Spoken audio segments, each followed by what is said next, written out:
देखो भाई, पेरेंट्स की भी एक्सपेक्टेशन होती है, और मैंने शायद आप ही क्लास में बताया था कि we all belong from a middle class family and we always find a escape.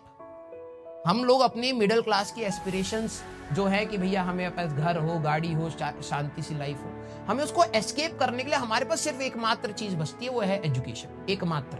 हमारे पास बहुत बड़ी करोड़ों की जमीनें नहीं है कि हम बेच के कुछ कर लें या फिर खेती कुछ कर लें। हमारे पास घर नहीं है, हमारे पास गाड़ी नहीं है। हम धीरे धीरे प्रोग्रेस कर रहे हैं उस डायरेक्शन में। लेकिन अगर आप देखें, पेरेंट्स का स्ट्रेस आता है क्योंकि वो उन्होंने स्ट्रगल देखा या जो भी देखा।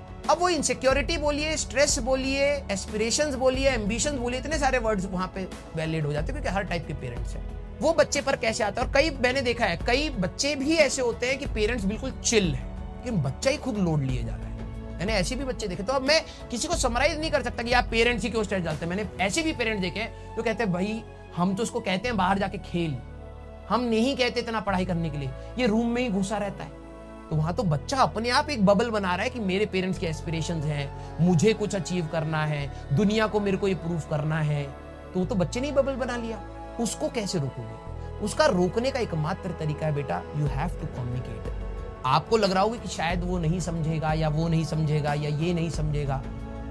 पेरेंट्स तो आज नहीं तो कल समझेंगे। और ये बात समझ लीजिएगा कि अगर आपके मम्मी पापा आपको डांटते भी है ना, तो उनकी डांट में भी एक प्यार होता है, वो बस दिखता नहीं है कभी कभार। उस समय के साथ जब आप उनकी एज पर आएंगे तो आपको समझ आएगी कि वो जो आपकी इंटेंट थी, वो उनकी जो इंटेंट थी आपके लिए, वो किसी बुराई के लिए नहीं थी। मेजॉरिटी पेरेंट्स के लिए यही होता है। ठीक है, अब इसमें भी हर बच्चे होते हैं ना, स्केलिंग करते हैं स्टेटमेंट्स की। नहीं सर ऐसा तो नहीं है, हमारे पेरेंट्स में तो ये, हमारे पेरेंट्स में तो वो है, उनके पेरेंट्स तो मैंने देखे हैं ऐसे। बेटा आप स्ट्रेस मत लीजिएगा, लाइफ यहाँ खत्म नहीं होती है। ठीक है, आप आगे बढ़िए और हमेशा कोशिश करिए। आपने कई सारे एग्जाम्पल ऐसे देखे हैं भैया जिन्होंने कहां लो लेवल से कहां ऊपर उठे, और आपको खुद PW एक ऐसा एग्जाम्पल दिखेगा।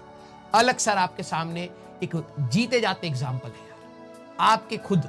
मतलब आप तो सिस्टम से कनेक्टेड हो ना यार, आपने तो देखा है ना सिस्टम ग्रो होते हुए। कुछ भी हो सकता है भाई, कुछ भी हो सकता है। अगर अलग सर ने उस समय सोच लिया तो भाई कुछ नहीं बचा, ये नहीं बचा। या हम लोगों ने भी अपनी लाइफ में जब लोवेस्ट पॉइंट तो सभी का आता है, हम लोगों ने लोवेस्ट पॉइंट पे सोच लिया तो कुछ नहीं होता। तो आज की खूबसूरती कहां देख पाते हैं?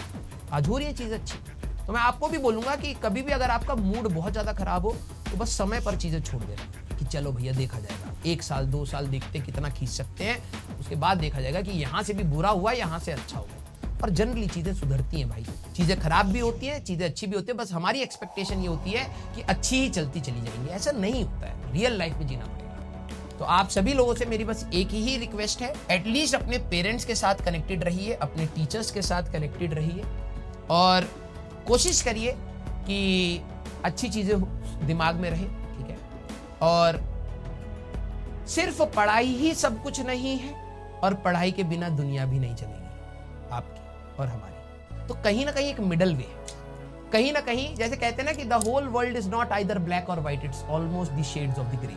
मैं अब देखो, मैं अभी आपको कॉलेज IIT की ना 10 बुराइयां गिनाना चाहूं तो मैं 10 क्या 20 गिना सकता हूं, 20 क्या 100 गिना सकता हूं। लिटरली बता सकता हूं, कोई भी गिना सकता है जो वहां पे गया है, जिसने जिया है।